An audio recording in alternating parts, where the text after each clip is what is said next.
So first of all trailer చాలా బాగుంది. And మీరు బయట కూడా మంచి ఫుడీ అనుకుంటారు కదా? Not really. Okay, It but is just trailer a అయితే made up thing. సో ట్రైలర్లో అయితే మంచి ఫుడీలా కనిపిస్తున్నారు. అవును. సో ఈ సినిమా స్టార్ట్ అయిన దగ్గర నుంచి ఎండ్ అయ్యే వరకు ఎన్ని పరోటాలు తిన్నారు, ఎన్ని టైప్ ఆఫ్ పరోటాలు ట్రై చేశారు, ఏది బెస్ట్ అనిపించింది? యాక్చువల్లీ నేను పరోటాలు అస్సలు తిన్నాను. నేను లైఫ్లో తినలేదు అస్సలు. నాకు నచ్చదు, నేను తిన్నాను. ఇక్కడికి వచ్చి ఆల్సో అది కొంచెం అన్హెల్దీ అని తెలుసు కాబట్టి నేను అది తిన్నాను. కానీ ఈ ఫిలింలో they made me eat it.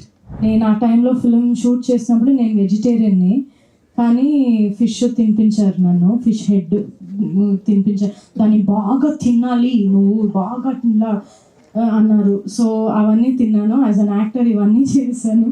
కానీ మధురైలో ఉన్నప్పుడు చాలా అప్పుడప్పుడు పరోటాలు తిన్నాను. ఓకే, మధురైలో ఉన్నాం కదా, ఇక్కడే కదా తినాలి అని. సో తిన్నాను నేను కొంచెం. But now again no.